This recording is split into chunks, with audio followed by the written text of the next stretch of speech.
안녕하십니까. 전자상거래 박지용입니다. 오늘은 제3강이 되겠습니다. 이장으로 넘어갑니다. 이 비즈니스의 개념 이해 부분으로 넘어가게 되겠습니다. 자, 3강에서는 인터넷이 비즈니스에 어떤 도움이 되는지, 그래서 인터넷이 언제 등장했고 어떻게 활용됐고, 그리고 비즈니스 관점에서 인터넷의 가치가 무엇인가, 자, 이것을 찾아보는 것이 되겠고요. 그리고 2절 이 비즈니스 개념에 대해서 한번 살펴보도록 하겠습니다. 그래서 많은 정의가 있는데 그 중에서 이 비즈니스가 어떤 그 포괄적인 개념을 가지고 있는지에 대해서 살펴보도록 하겠습니다. 우선 이 비즈니스의 개념에 대해서 살펴보도록 하겠습니다. 우선 키포인트로는 이 비즈니스 개념을 정확하게 이해할 때 이 비즈니스 전체에 대해서 상세한 이해가 가능하기 때문에 먼저 이 비즈니스란 무엇인가 라는 개념을 파악을 하도록 하겠습니다. 그래서 주요 내용으로서는 비즈니스 관점에서 인터넷 가치가 무엇인가 이것을 이해하고요. 이 비즈니스의 개념 이해로 넘어가도록 하겠습니다. 그래서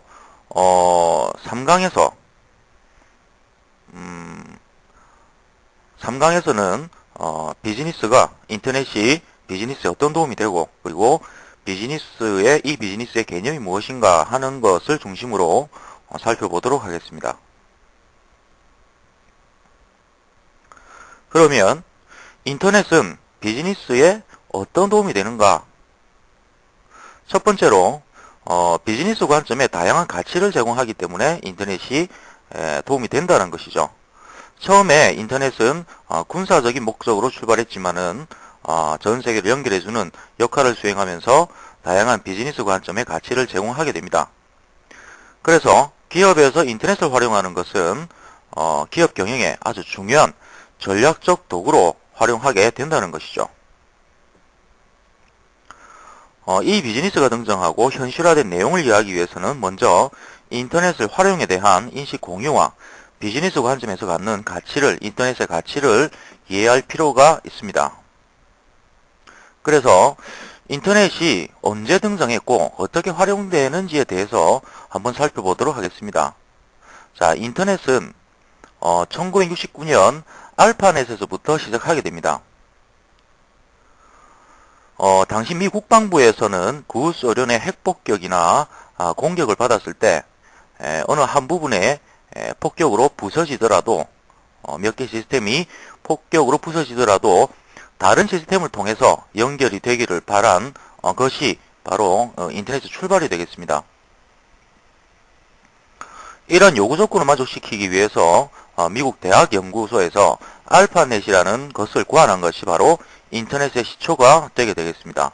그 후로 계속 연구를 해서 1972년에 공개됐을 때는 국방과 관련된 기술 프로젝트를 수행하는 미국 50개 대학과 연구소들이 이 네트워크에 연결이 되게 됩니다. 이것이 바로 인터넷의 출발이 되겠습니다. 우리나라의 인터넷의 시작은 1982년에 서울대학교와 당시 구미에 있던 전자통신연구소 컴퓨터를 1200bps 모뎀을 사용해서 연결한 SDN이 그 효시라고 할 수가 있습니다. 시작은 일본보다는 앞선 것으로 보이지만은 외국 네트워크에 접속한 것은 사실상 1990년도부터 가능하게 된 것이죠. 저도 옛날에 인터넷으로 나사에 들어가서 정보를 본다든지 그러한 기억이 납니다. 자, 이것이 1990년도였습니다. 하지만 인터넷은 그 네트워크라는 말이 있습니다. 그 개방적인 성격으로 인해서 정보의 바다라고 하죠. 굉장히 많은 콘텐츠가 있습니다. 하지만 허위 사실도 많고, 그래서 정보를 얻는 것이 진흙 속에서 진주를 캐는 일에 비유될 정도로 아주 많은 정보가 산재하게 됩니다. 이런 인터넷을 이용할 수 있는 도구의 다양화가, 서비스의 다양화가 있게 되는데요. 자, 이러한 것이 TV라든지 케이블 TV, ISDN, 그리고 무선이나 인공위성을 통해서 또는 ADSL이나 VDSL, 전화선이나 전용선을 통해서 이러한 여러가지 정보들을 사용할 수 있게 되는 것이죠. 그래서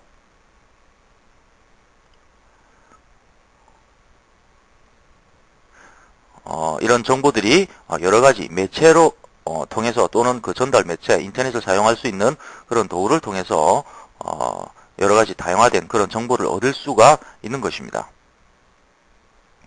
자, 그렇다면은 비즈니스 관점의 인터넷 가치를 한번 찾아보도록 하겠습니다. 자, 인터넷의 가치를 비즈니스 관점에서 이해해야 될 필요성이 무엇인가? 인터넷은 국가, 사회, 문화, 경제, 경영 등 다양한 분야에 영향을 미치지 않는 곳이 없습니다. 그리고 가장 큰 혜택과 효과를 얻은 분야가 바로 기업 경영 분야라고 하겠습니다. 그래서 인터넷의 가치를 경영 관점에서 정확하게 파악하고 이것을 실질적인 경영 행위로 전환하는 것이 중요한 과제라고 할 수가 있습니다. 그래서 비즈니스 관점에서 인터넷 가치는 이러한 그 이유에서 이해해야 될 필요성이 있다고 하겠습니다. 이런 비즈니스 관점의 인터넷 가치를 종합해보면은 정보 제공의 다양성, 고객 참여, 그리고 고객 상호 간의 관계, 그리고 국가, 지역, 문화를 관통하는 그 벽이 어떤 국가 간의 벽이 없어진다는 거죠. 그리고 양방향 관계, 개성화, 특성화, 차별화, 그리고 변신 욕구, 변화 주기의 어떤 갭이 굉장히 작아진다는 겁니다. 그리고 정보 확보의 용이성, 이러한 것들로 인해서 인터넷 가치는 비즈니스 관점에서 아주 중요하다고 할 수가 있겠습니다. 그래서 첫 번째로 고객 참여 확대 관점에서 보면은 인터넷 환경이라는 것은 고객이 자신의 요구사항, 불만을 전달할 경로가 확대되는 것이고요. 보다 쉬운 방법으로 주장이나 요구를 전달할 수 있는 것이 바로 인터넷 환경이라는 것입니다. 이것은 기업 입장에도 유리합니다. 이것이 이제 고객의 적극적인 요구사항을 개진하고 불만을 토로함으로 해서 경영활동에서 활용할 수 있는 정보를 얻을 수가 있다는 것이고요. 고객과의 의사소통 빈도가 확대됨으로 해서 고객에게 접근하기도 용이하고 고객과 밀접한 관계가 형성이 가능하다는 것입니다. 고객 참여가 확대되었다는 것은 고객의 중요성이 더욱 부각되었다는 것을 의미하고 있습니다. 그러므로 비즈니스 관점에서 인터넷 환경은 고객 중심적인 경영의 가치를 점차 부각시킨다는 의미로 볼 수가 있습니다. 그리고 이러한 고객 상호 간의 관계 관점에서 볼 때는 고객은 사이버 공간에서 자신들만의 어떤 활동 공간을 만들어서 정보를 교환하고 요구사항을 조직적으로 전달하게 됩니다. 고객 상호 간의 관계를 형성하기가 인터넷에서는 보다 용이하고요. 이런 것을 통해서 특정 기업의 안티 사이트도 생겨나게 됩니다. 그리고 고객들끼리 상품이나 서비스 교환이 가능한 형태로 발전하는, 즉 P2P, 포인트 투 포인트 내지는 people to people, 이런 형식으로 고객 상호 간의 관계가 발전이 되게 됩니다. 이러한 그 고객 상호 간의 관계가 가능하다는 것은 고객 참여가 확대된 것에 따른 가치와 마찬가지로 인터넷 환경이 고객 중심적인 경영의 가치를 부각시킨다는 뜻으로 볼 수가 있는 것이죠. 그리고 개성화, 특성화, 차별화의 용이성 관점에서 본다면은 사이버 공간에서는 누구나 자신만의 독특한 공간을 창출할 수가 있습니다. 그래서 여러가지 아바타, 차별적인 기술이라든지 이미지 등을 적용해서 자신을 부각시키고 자아를 실현할 수가 있는 것이죠. 아바타 같은 것이 바로 가상 공간에 자신의 분신을 창조하는 것입니다. 이러한 개성화, 특성화, 차별화가 용이한 환경에서는 기업이 고객 개개인에 대해서 1대1로 접근하는 완투한 접근 필요가 생기게 됩니다. 이것을 통해서 기업은 고객의 마음을 사로잡을 수 있는 기회가 생기게 되는 것이죠. 또한 정보 제공의 다양성 측면에서 보더라도 인터넷 기반 기술 구조에서는 다양한 내용과 형식의 정보를 다양한 경로를 통해서 제공하게 됩니다. 이러한 그 정보 제공의 다양성이 확대되는 환경에서 정보 자원 관리에 대해 기업의 준비된 대응 방식이 굉장히 중요하게 되는 것이죠. 기업이 정보 관리에 더 많은 관심과 역량을 집중할 때에 경쟁사에 비해서 차별화된 경쟁력을 확보할 수 있게 됩니다. 그래서 고객에 대한 근접성과 밀착성이 강화됨으로써 양질의 고객 서비스와 호의적 고객 반응을 기대함으로써 경쟁적 우위를 확보를 할 수가 있는 것이죠. 그래서 이러한 정보 제공의 다양성에 대한 어떤 타당성은 보이는 바와 같이 이러한 요건으로 정의되어질 수가 있습니다. 또한 정보 확보의 용이성 측면에서 보도록 하겠습니다. 인터넷 환경에서는 다양한 분야에서 다양한 형식의 컨텐츠가 존재하게 됩니다. 하지만 이 모두가 정보로 활용될 수 있는 조건을 갖추고 있지는 않습니다. 진정한 가치는 그 인터넷상에서 자료를 찾아내고 이것을 경영에, 의사결정에 유용한 정보로 가공할 수 있을 때 가능한 거고요. 인터넷에 갖는 가치는 경쟁력을 강화해 줄 수 있는 차별적인 정보 확보가 가능하다는 점에서 인터넷의 가치를 찾아볼 수가 있습니다. 그리고 변신 욕구의 신속한 반영이라든지 변화 주기의 단축을 들 수가 있겠습니다. 인터넷은 고객과의 밀착성이 뛰어나므로 변화에 대한 요구를 신속하게 파악을 할 수가 있습니다.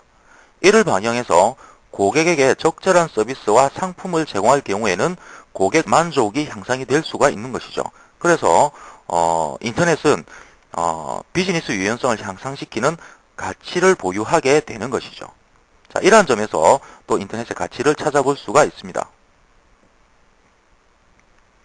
또한 인터넷은 국가, 지역 문화에 관통을 할 수 있다. 즉 국경의 의미가 감소된다는 점에서 가치를 찾아볼 수가 있습니다.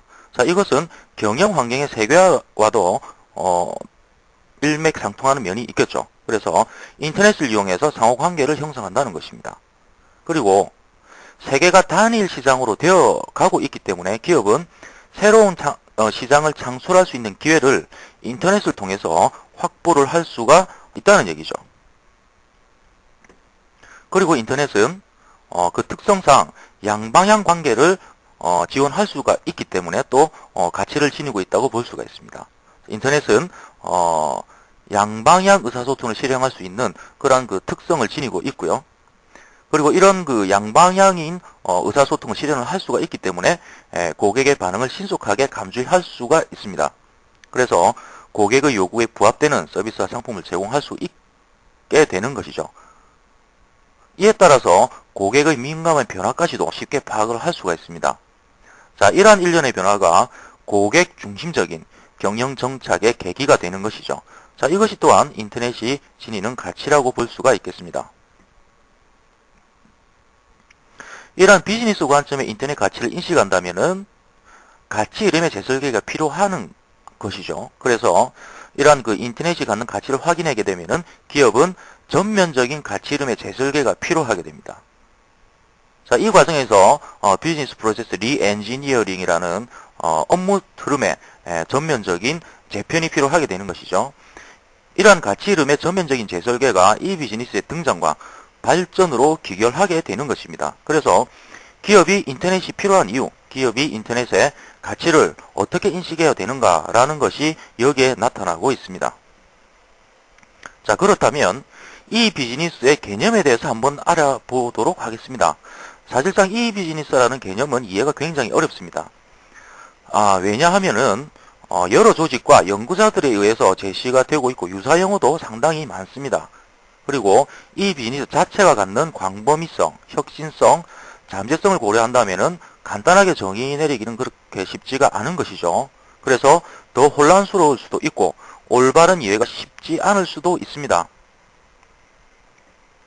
하지만 이러한 그 아주 광범위한 개념, 이해하기가 쉽지 않은 이 비즈니스를 올바르게 이해하기 위한 접근 방식을 먼저 파악을 한다면은 먼저 유사 용어와의 구분, 즉 인터넷 비즈니스에 여러 정의가 있는데 또한 그 다른 유사 용어도 있습니다.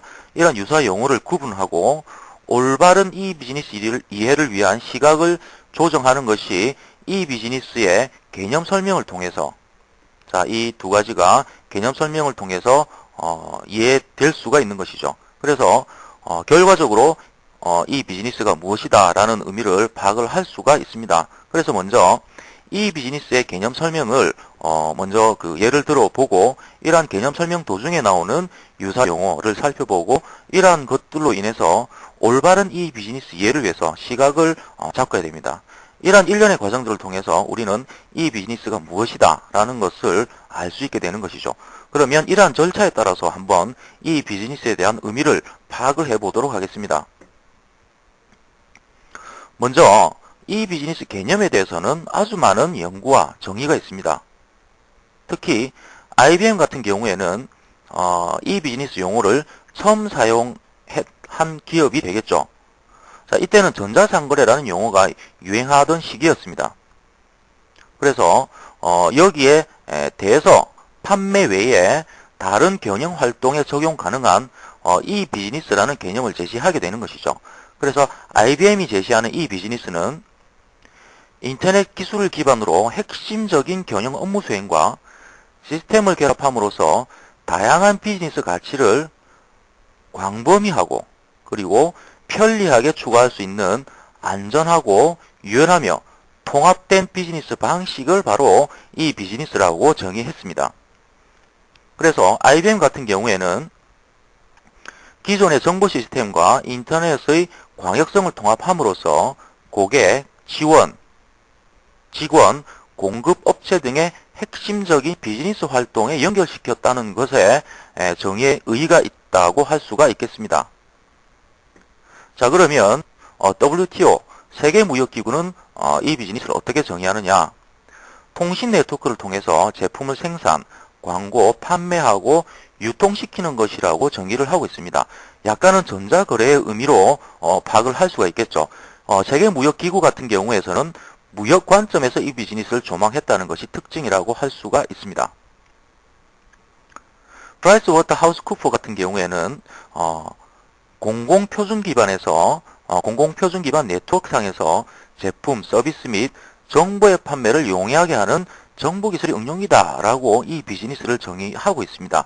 자, 이것은 WTO하고는 다르게 제품 이외에도 서비스나 정보 영역을 포함해서 거래의 대상으로 정의를 하고 있다는 점에서 특징적이라고 할 수가 있겠죠. 자, 국내에서도 아주 다양한 주장이 제기되고 있습니다. 정보통신부에서는 일반적으로 인터넷 및 이와 관련된 정보기술을 활용해서 이루어지는 전자적인 기업 활동이다 라고 이 비즈니스를 정의를 하고 있죠. 정보통신부 같은 경우에는 기업 활동을 전자적인 성격으로 비추어서 이 비즈니스를 정의하고 있다는 것이 특징적이라고 할 수 있습니다. 그래서 이 비즈니스 수행 주체에 따라서 B2C, B2B, G2B, G2C 등으로 분류를 하는 것이죠. B2C는 비즈니스 투 컨슈머, 즉 기업이 고객에게 하는 일반적인 쇼핑몰 같은 것이죠. B2B는 기업과 기업, 비즈니스 투 비즈니스라고 해서 기업 간의 상거래를 뜻하게 됩니다. G2B 같은 경우에는 government to business, 즉 정부와 기업의 거래, 뭐 조달 같은 게 있겠죠. 이런 형태를 말을 하는 것이고요. G2C 같은 경우에는 정부와 개인 고객을 뜻하는 것이 되겠습니다. 무슨 세금 관련 같은 것이 바로 이러한 그 수행 주체에 따른 분류가 되겠죠. 그래서 유형이나 무형의 상품, 서비스의 기획, 설계, 생산, 유통, 마케팅 등 대내외 비즈니스 활동을 대상으로 포함했다는 점이 특징적이라고 할 수가 있겠습니다. 또한 그 한국전산원에서는 단순한 B2C 활동 경우에는 전자상거래라고 할 수 있지만 기업 간 영업 및 마케팅 활동을 중심으로 기업 간 정보 공유와 의사결정 모형을 통합한 확장된 전자상거래를 이 비즈니스라고 정의를 하고 있습니다. 한국전산원 같은 경우에는 특징적으로 전자상거래에서 확장되고 발전된 것을 이 비즈니스라고 정의를 하는 것이죠. 그리고 한국에서 전자거래 기본법상에서는 이 비즈니스 대신에 전자거래라는 용어를 사용하고 있습니다. 거래에 초점이 맞추어진 거겠죠. 그래서 전자거래 기본법상의 전자거래, 즉 이 비즈니스는 재화나 용역의 거래에 있어서 그 전부 또는 일부가 전자문서에 의해서 처리되는 거래가 바로 전자거래다. 즉 이 비즈니스다라고 정의를 하고 있습니다. 약간은 조금 협의의 개념이 되겠습니다. 그죠? 그래서 전자거래기본법에서는 이익을 도모하는 상거래 외에 조직 차원의 이익을 도모하지 않는 일반적인 거래까지도 모두 포함했다는 점에서 특징이 있다고 하겠습니다. 자, 그러면 이 비즈니스의 개념을 지금까지 나온 그런 개념들을 종합해 볼 때 어떤 개념이냐? 자, 이 비즈니스는 완성된 개념이 아니다라는 것이죠. 그래서 발전하고 있는 새로운 경영 패러다임과 경영 철학으로 이해해야 한다라는 것이 중요한 포인트가 되겠습니다. 그래서 어떤 주장이 맞다, 어떤 주장이 틀렸다 이렇게 얘기하는 것은 적절하지 않다는 것이죠. 그래서 이 비즈니스의 개념은 정확하게 뭐다 이렇게 말을 하는 것은 조금 부적절하다라고 얘기를 할 수가 있습니다. 하지만 체계적인 개념 정의를 위해서 꼭 포함되어야 될 네 가지 요소가 있는데, 그것이 대상 경영 활동이 무엇인가, 그리고 적용되는 기술이 무엇인가, 그리고 기술 적용 방식이 또 어떻게 되는가, 그리고 그것을 통해서 기대되는 목표가 무엇인가라는 것을 파악함으로써 체계적인 개념 정의를 할 수가 있습니다. 자, 그러면 지금까지 논의되었던 사항을 토대로 이 비즈니스 개념을 간략하게 정의를 해보면, 기업의 모든 경영 활동에 있어서 인터넷 기반 기술과 디지털 정보 기술을 전자적으로 통합 적용함으로써 경영의 효율성과 효과성을 극대화하고자 하는 새로운 경영 방식이다. 자, 이것은 미래에 있을 새로운 어떤 그 기술 표준이 나온다든지 그런 것이 있어도, 새로운 철학이라든지 이런 것이 나와도 다 포함할 수 있는 이러한 그 개념이라고 볼 수가 있겠습니다. 그래서 대상 경영 활동 관점에서 볼 때는 이 비즈니스는 특정 분야로 한정하는 것이 아니라 기업의 모든 경영 활동을 대상으로 한다는 것이 포인트가 되겠고요. 현재 성과가 있는 영역도 있고 미래에 실현될 기대 가치를 제시하고 있는 분야도 있어야 된다라는 것이 대상 경영 활동 관점에서 정의 내린 부분의 어떤 핵심적인 요소가 되겠습니다. 그래서 경영 활동의 주요 대상 분야로서는 계획, 조직화, 운영, 통제, 평가 등 전 분야에 걸쳐서 적용이 된다고 할 수가 있겠습니다.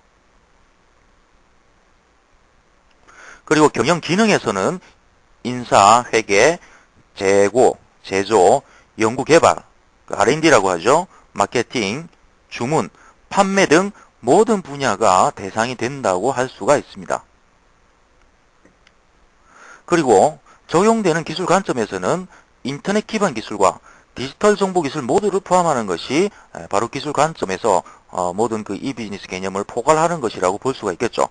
그래서 새로운 기술과 전통적인 기술을 포함해야 되고요. 미래에 등장할 기술까지도 포함할 수 있는 여지를 남겨두는 것이 바람직하다고 할 수가 있겠습니다.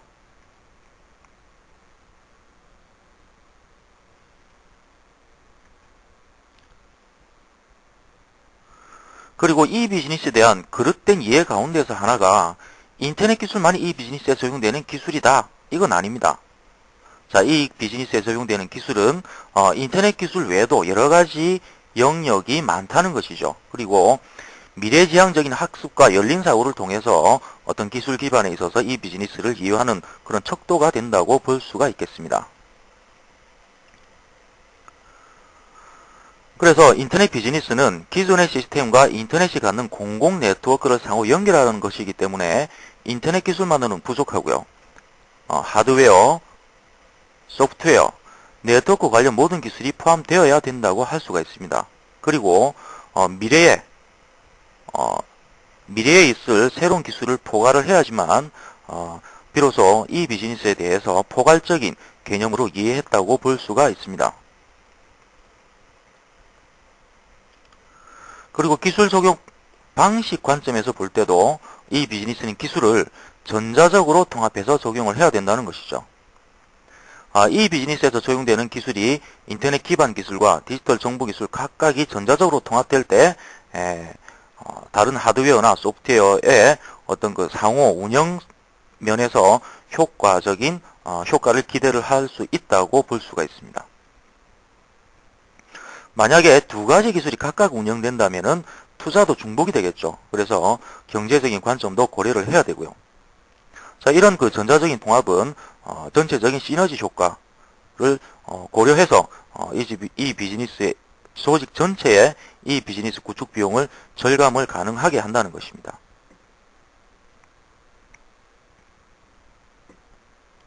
그리고 기대 목표 관점에서는 이 비즈니스는 경영의 효율성과 효과성을 균형 있게 극대화하는 것입니다.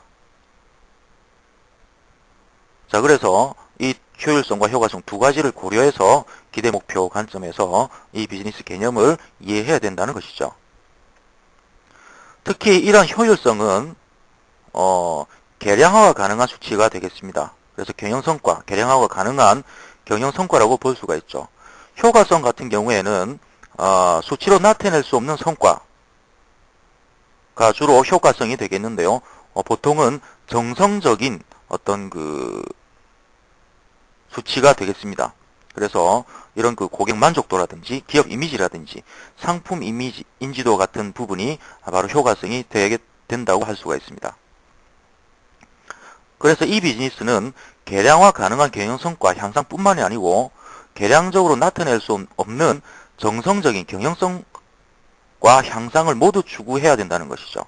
그래서 균형적인 추구를 해야 되며 이런 그 정성적인 성과를 고려하지 않은 올바른 이 비즈니스는 실현이 될 수 없다는 것입니다.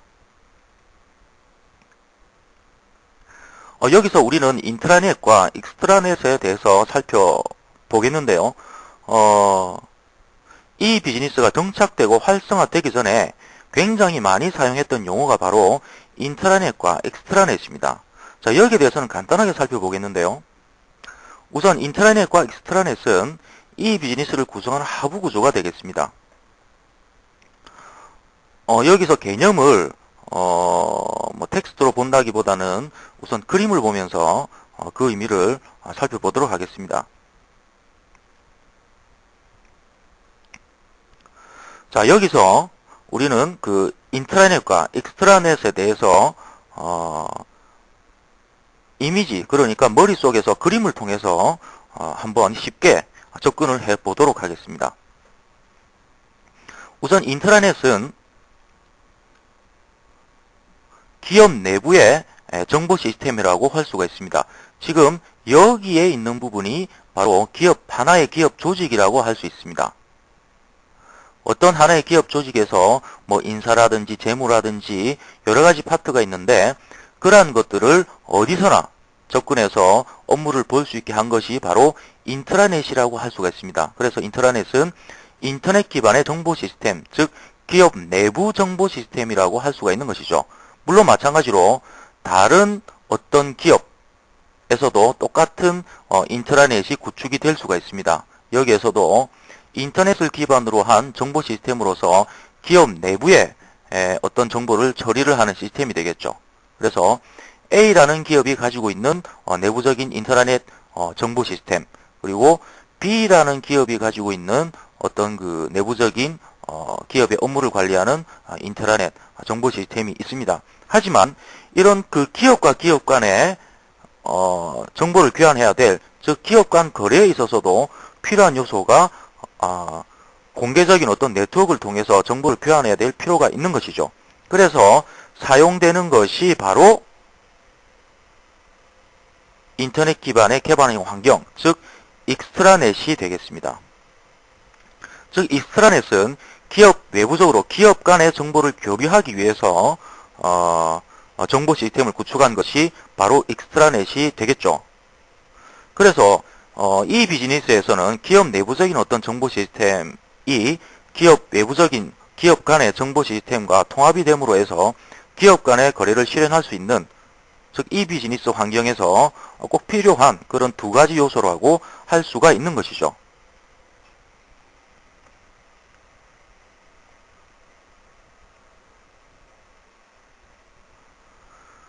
결국 인트라넷은 이 비즈니스의 한 부분이라는 것입니다. 그래서 인터넷을 이용해서 조직 내부입니다. 조직 내부의 정보 시스템 사이에 상호 연결의 측면이 있습니다. 그리고 조직 간의 정보 시스템은 익스트라넷을 통해서 충분히 구현이 될 수가 있는 것이죠. 자, 이러한 것이 인트라넷과 익스트라넷이 두 개가 바로 이 비즈니스의 근간이 되는 그러한 용어로 사용이 되고 있는 것입니다. 그래서 인트라넷과 익스트라넷을 통합 적용하는 것이 바로 이 비즈니스라고 볼 수가 있는 것이죠. 이 비즈니스를 실행하고 성과를 거두기 위해서는 기업 내부의 정보화, 추진도 필요하다는 것이죠. 그래서 인트라넷이 필요하게 됩니다.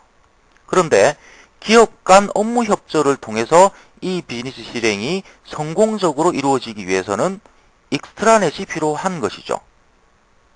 그래서 원자재 조달의 정보화를 추진한, 예를 들어서 원자재 조달 같은 경우 특정 기업만의 노력으로는 되지 않습니다. 그래서 관련된 부품업체 모두가 내부 정보화가 먼저 추진되고, 이것이 인트라넷입니다. 그죠? 내부 정보화라고 한다면 바로 인트라넷, 즉 기업 내부의 정보화가 필요하다는 것이죠. 그리고 이러한 그 업무 협조가 긴밀하게 이루어지기 위해서는 상호간의 정보 시스템 연결, 즉 익스트라넷입니다. 자, 이 두 가지가 통합이 되었을 때 비로소 이 비즈니스 환경, 시스템적인 환경이 구현이 되었다라고 볼 수가 있는 것이죠. 그래서 인트라넷과 익스트라넷을 통합 적용하는 것이 바로 이 비즈니스다. 그래서 어느 한 가지라도 불충분하다면 기대한 목표를 달성할 수가 없는 것이죠. 이상으로 이 비즈니스의 개념 이해에 대해서 인터넷이 비즈니스에 어떤 도움이 되는지, 그리고 이 비즈니스가 어떤 개념을 가지고 있는지, 마지막으로는 이 비즈니스의 근간이 되는 인트라넷, 기업 내부 정보 시스템과 익스트라넷, 기업 간의 정보 시스템을 구분해서 살펴보았습니다. 다음 강의에서는 유사 용어를 살펴봄으로써 이 비즈니스에 대한 개념을 좀 더 확실하게 살펴보겠고요. 그리고 현황으로 우리나라의 이 비즈니스 실시 현황이 어떻게 되어 있는지 그런 현황을 살펴보도록 하겠습니다. 이상으로 3강을 마치도록 하겠습니다. 수고하셨습니다.